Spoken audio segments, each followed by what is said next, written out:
this shit goes on. So there's just a little fruit pop. It's a fruit pop. It's a fruit pop. Trust me. Me up to break me down, to build me up again. They like, Hov, we need you back so we could kill your ass again. You know, it's like this thing, this love, hate. Clashes between hip-hop artists are common, often fueling gossip and speculation as fans dissect every detail. Recently, the spotlight has been on JayZ and ENT, two iconic figures in the music industry, as tensions between them have escalated.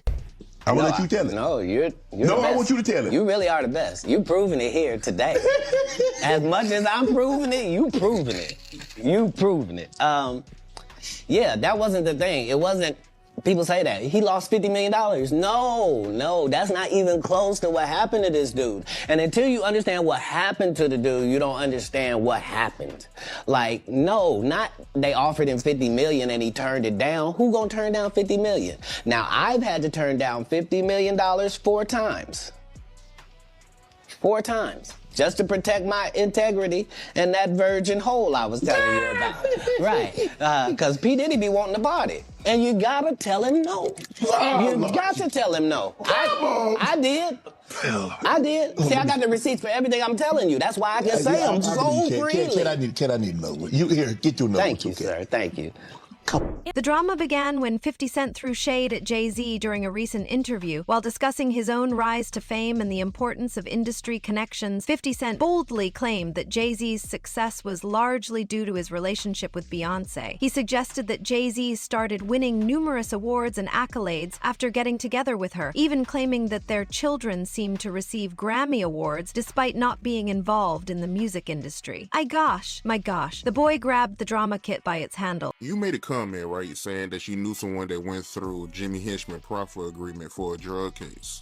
And the proffer agreement revealed that Jimmy Henchman, he could have walked away if he would have given up Diddy. What you mean by that?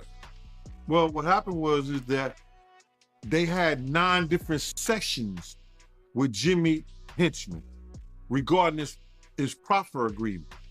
So that means the feds went in there 9 different times to talk to him. And in those sessions, they asked him, what do you know about Sean Puffy Combs or Sean Diddy Combs? I don't think it was Puffy at that time. It wasn't Diddy at the time. But what do you know about Sean John Puffy Combs having sex with underage boys? And you got to realize, and people never think about this, that Jimmy and his brother, I think they had the same charges. But his brother walked away from that, and Jimmy gets life without the possibility of parole, I think. Which is crazy. For any drug charge. Nobody should spend their life in jail for drug charges and just drug charges. But I think they try to tie him to some murders or something like that. I don't know that to be for sure, but he shouldn't spend his life in jail for no drug charges. Not at all. So, but they was gonna let him walk. If he'd have probably had to for that proffer agreement, they probably let him walk. If he had any information regarding Puff having sex with underage boys, that the feds asked him in 2011. In 2011, brother.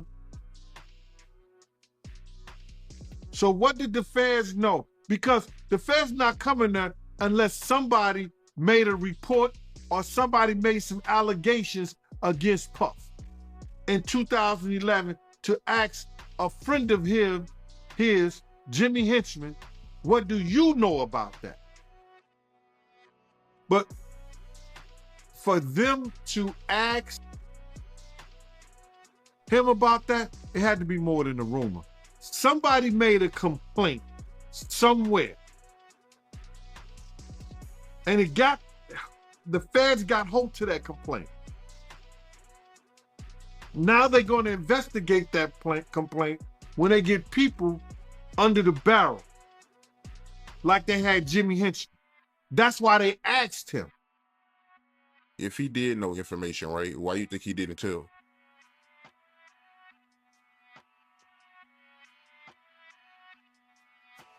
Then they would ask, how do you know?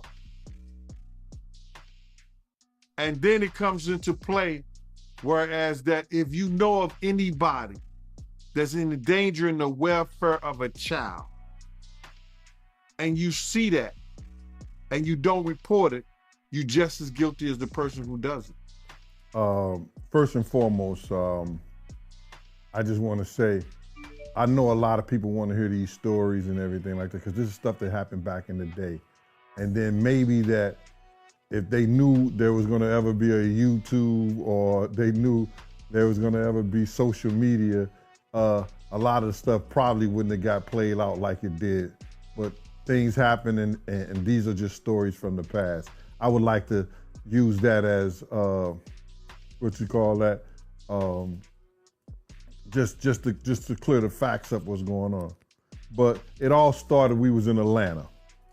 And this story starts when I'm with Puff, and he's in the exotic bookstores, and he's doing shopping, right? He's shopping, getting his stuff and everything like that. So, you know,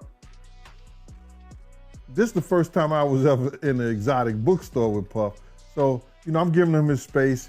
He's taking things off the shelves and stuff like that, because they gave him a brown paper bag. When they gave him a brown paper bag, he was just putting stuff in there. So I said, damn, you know, he got to go put it on the counter and, you know, show everybody what he's getting. So as he's going, I'm just looking at the places where he's picking stuff from. So there's one part he picked up some things from up here on my left side. And then he picked like quite a few of them down. I'm like, okay. He put them in the bag. So when I went by there and I looked up there, and it said butt plugs. And I was like, hey, yo. I was messing with him. Because people don't understand, you know, we was like friends. He was a part of the same gang. So I'm still gonna tease him. I'm still gonna mess with him and everything like that. I could do that. It wasn't just no security thing. So I say, yo, what are you getting this for? And it said butt plugs, and he was like, yo, can I do my shopping by myself? I said, yeah, you could do it by yourself, brother. And he started walking and everything like that. When he got to, I just waited at the counter. When he got to the counter, he didn't even have to show the guy nothing. He just gave the guy a wad of money. I mean, like, he gave the guy a stack, something like this.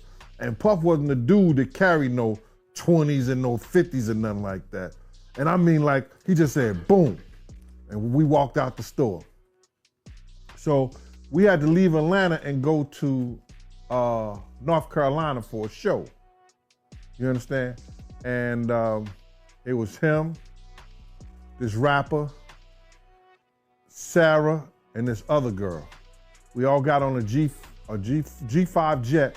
One of the biggest controversies surrounding JayZ is his fallout with former business partner and friend, Dame Dash. The end of their partnership shocked the industry, raising questions about JayZ's loyalty and integrity. While his rise to prominence is undeniable, his willingness to sever relationships for greater success has sparked concerns about the cutthroat nature of the entertainment business. We all got on a G5 jet, and we flew to G4 jet, and we flew to North Carolina. So later on that, I think that afternoon, same day, this rapper and him, they all in the room together. You know, it's Sarah, the girl, Puff, and this dude, this rapper. So I'm hearing at the door and stuff like that, like, yeah, so then next thing you know, somebody rang the doorbell. We had the presidential suite where we was at. So I opened the door, and the dude said, yo, I'm here for my cousin. I said, who your cousin? And he said, Ja Rule. I said, well, he busy right now. He said, he busy doing what? I said, he with Puff, they're in the room, they busy, they don't want to be bothered. He said, well, I'm going in there. I said, bruh, you ain't going in there, because he told me they don't want nobody to be bothering them. And he was like, yo, I don't care, man. I'm going in there. That bull like that. I say, yo, bro, Jesus Christ had to come down here and take the air out of my body before you get in that room right there. Watch. He tried to bum rush me. I grabbed it and threw him against the piano. When I threw him into the piano, Puff and Ja Rule runs out the room. Puff got his towel, Ja grabbing his towel, but they butt the naked. And so then Ja was like, yo, what's going on? Yo, G, that's my cousin. He know me well. You know, and Puff was like, yo, G, what happened? I said, he tried to get in the room. I told him he couldn't get in the room. And he was like, Puff looked at Ja. He said, yo, Ja said, you ain't want to go in that room because there's a lot of freaking going on. So I was like, oh, he said it was a lot of freaking going on. So that was basically that story, man. You know what I'm saying? They went back in the room. Dude felt a certain kind of way, and he left out. So I seen them at the concert the next day, and they tried to, form up against me. But my man Frank was like, I told my man Frank, I was like, yo, Frank, put yourself in that position. Somebody trying to get in the room, and Ja told you don't let nobody get in the room. What would you do? Now, y'all can do whatever y'all want to do, man, but I ain't taking no losses. He said, yo, you good, and that was it. Bro, when Ja said, you don't want to come up in there, a lot of freaky stuff is going on. You got to use your mind. What they was doing with those butt plugs. right.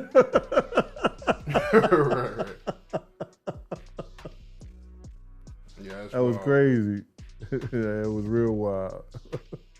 In addition to his feud with 50 Cent, JayZ has faced criticism for collaborating with controversial figures like R. Kelly. Despite his undeniable talent and influence, his associations have been scrutinized, with some accusing him of sacrificing integrity for personal gain. However, his supporters argue that JayZ's success stems from his strategic decisions and business acumen, not just luck or opportunism. In fact, JayZ's publishing schedule is full of successful lucky breaks. Did you ever do anything with Tupac or no? Did you ever? No, I saw him right before he passed too. Yeah, that's crazy. Never worked with him though. What did Tupac do? He did gang-related Poetic Justice. He did Juice. And he did a couple other things. He did a basketball. Did something with Jim Belushi. Remember he did the one thing? What did he do? Can you Above the Rim, Poetic Justice with Janet Jackson, which I thought it was great. Yeah, Bullet, I think is. Oh yeah, gang-related album soundtrack was actually good. I don't know if you've listened to the gang-related soundtrack. It was not in a minute. Not in a minute. Yeah, it was a really, really good soundtrack. Yeah.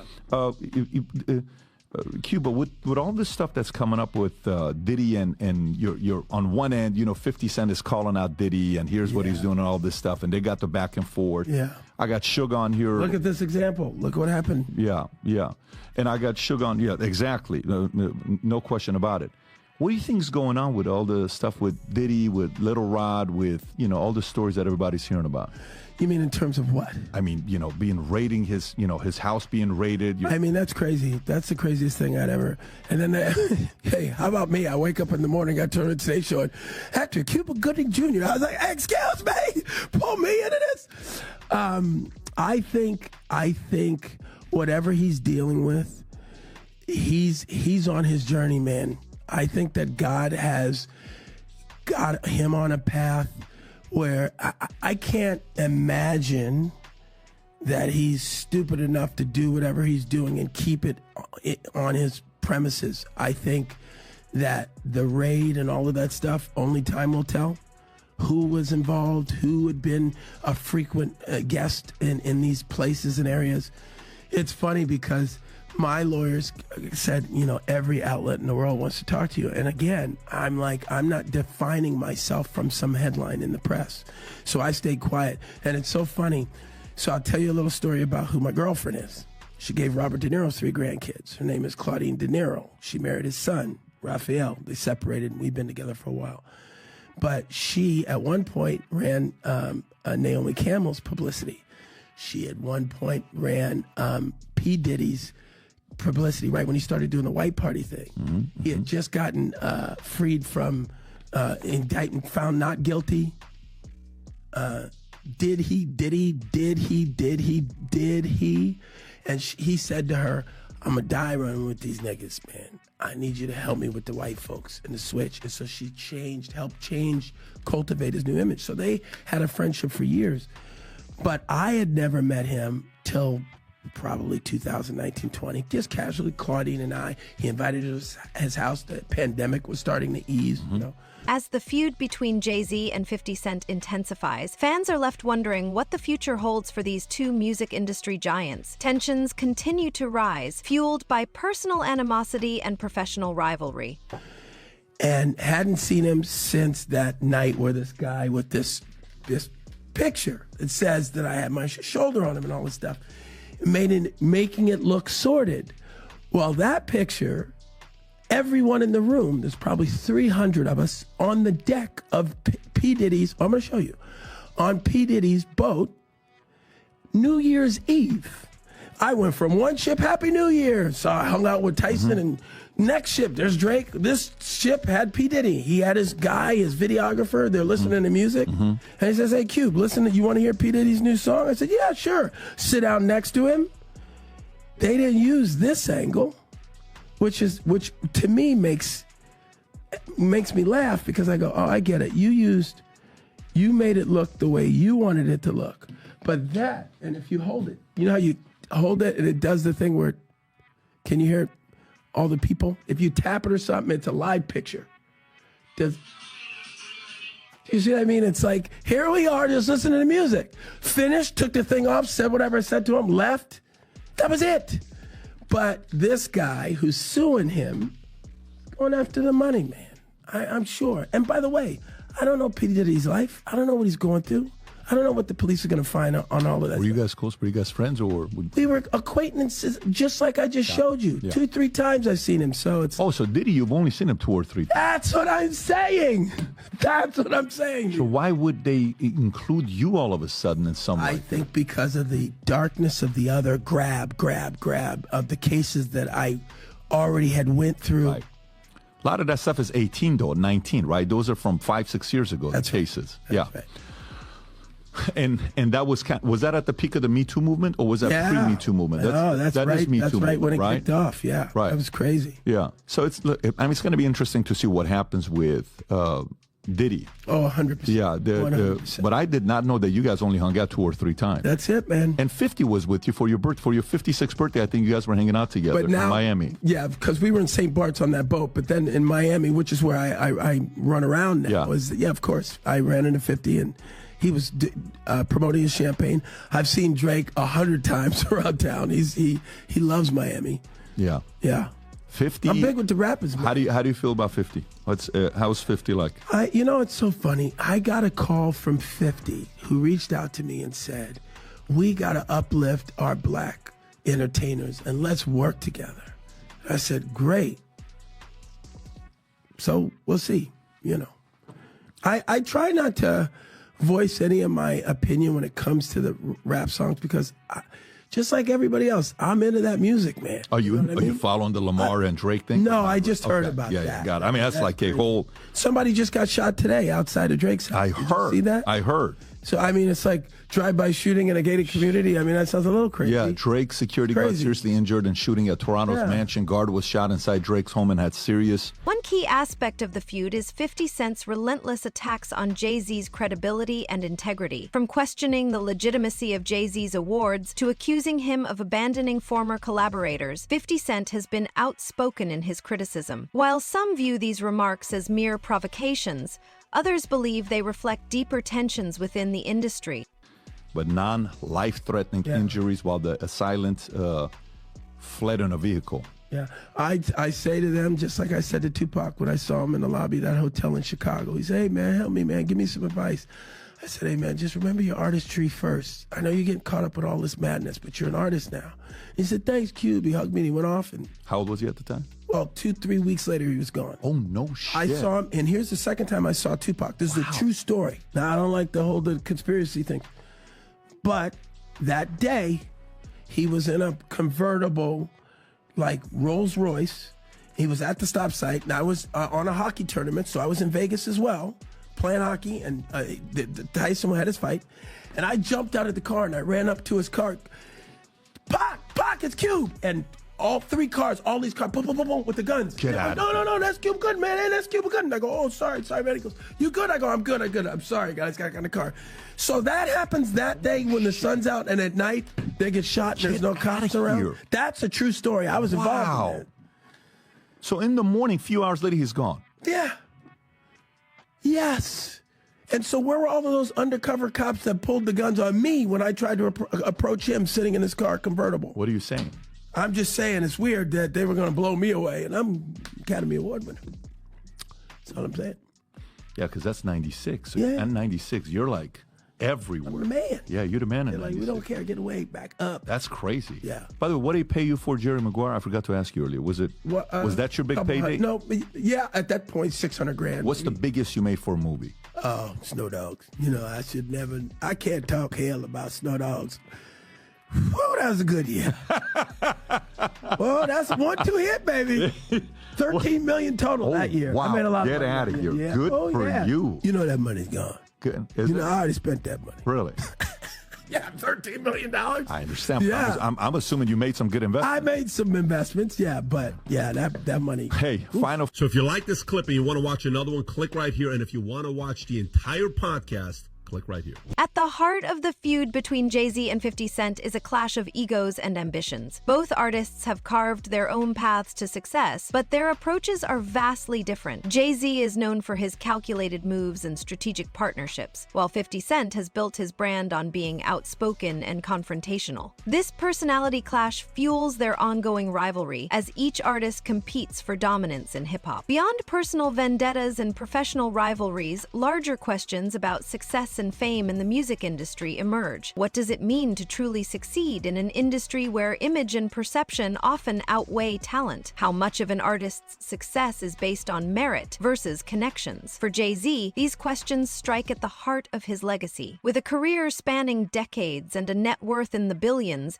he's solidified his status as a cultural icon. However, as criticisms from 50 Cent and others grow, JayZ faces scrutiny like never before. Is his success truly earned, or has he simply capitalized on the opportunities afforded by his connections and influence? Lane Science and Technologies provides guidance and support on how to advance fashion-based nutrients for plant-based foods.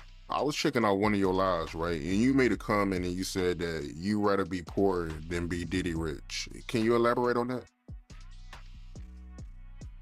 Bruh, I told this to this one guy the other day. I'd rather have a slow nickel than a fast dollar any day. My slow nickel put bread on my table. My slow nickel pays my mortgage. My slow nickel brings me home to my family.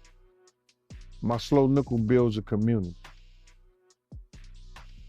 We see what the fast dollar does.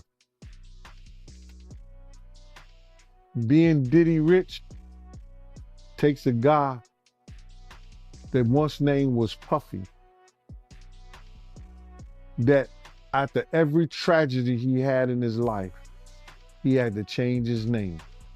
Puffy, Puff Daddy, Diddy, Brother Love, Love. Puffy, from the DC tragedy, went to when those kids was trampled over. I think 1 or 2 kids died at a function in DC that he gave. Puffy. City College. Puff Daddy. Diddy, Biggie. He comes named to Diddy.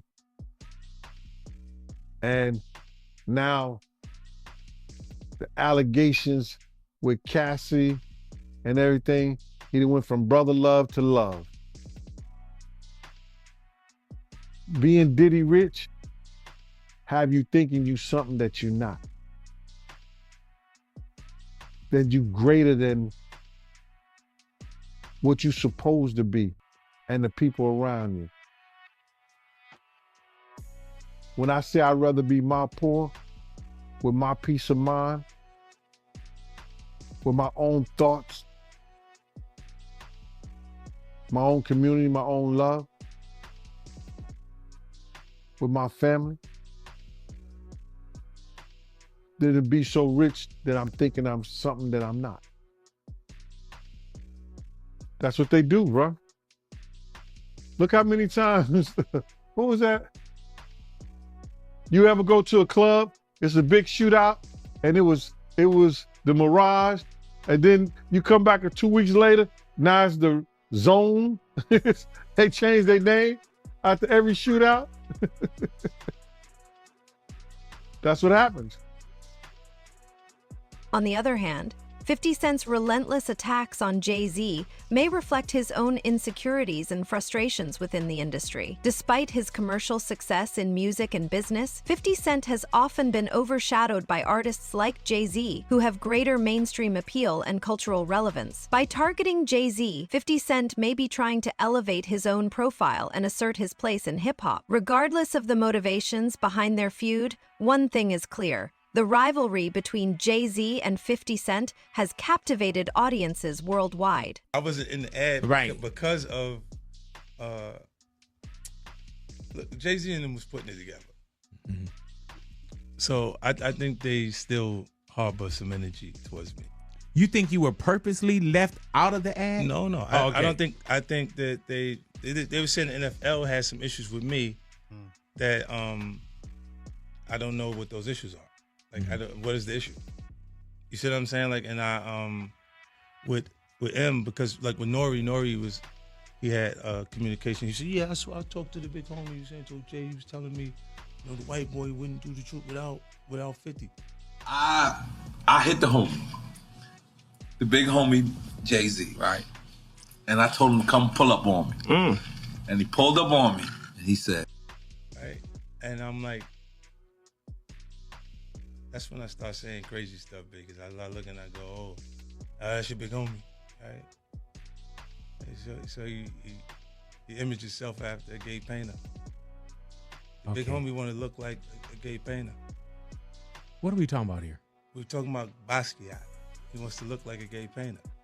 Oh my God, I think I know where we're going with so this. Now look, what I'm saying to you is, look, when you start looking at, that's not mine, that's theirs, they Harper, right? But when you look at, M is looking at the entire legacy. Yeah. The whole thing, like with M, Dre, and myself. Like,